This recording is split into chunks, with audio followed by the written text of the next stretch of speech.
画面上这根尿线，落款日期是大正3冬，也就是西元1914年。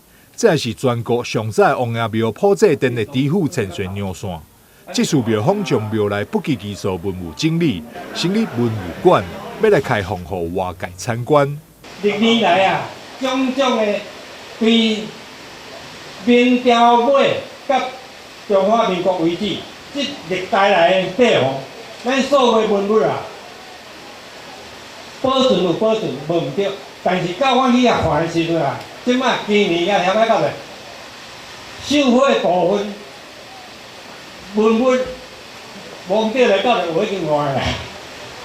无怪讲伊当时要保存遮，确实也是有一个困难。咱当时咧甲无话讲，啊恁若歹就甲伊清倒甲，歹就毁掉，换新的较好。到阮即摆要甲为即个文物馆，才知影讲这有一个困难度。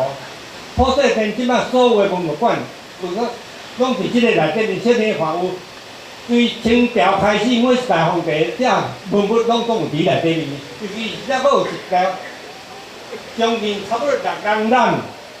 尿线当时要安怎去抓这个出来，伊就唔知啦。这是咱的全台湾第一个王爷庙，所以今天的这个文物店里面所修复的东西，不管是咱清朝光绪时代的这种铅器哈，就是由木头制造的。刚才王主委有去提到，这另外垂林里的修复完之后都要垂林里。所以我们文化局哈，包括我们的有一些提案，我也请文化局大力的来协助我们古迹店哈这个文物馆修复之后的相关的行政上面的一些支持。我们希望第一间的王爷庙哈，咱要做个上好，文物修复完之后维护是更为重要。以普济灯会出名的普济殿，不仅带动艺文写作发展的区域振兴，更加对着国宝级文物保存是相当用心。去年庙方参与百庙门修复计划时，将原本中西区的老人会所重新规划成2层楼的普济殿文物馆，并以兴奋空间保存文物是相当用心。文化局表示，透过普济殿抛砖引玉，引起更侪人认识文物保存的重要性，也让民众实际深入了解并重建，和在地历史世代流传。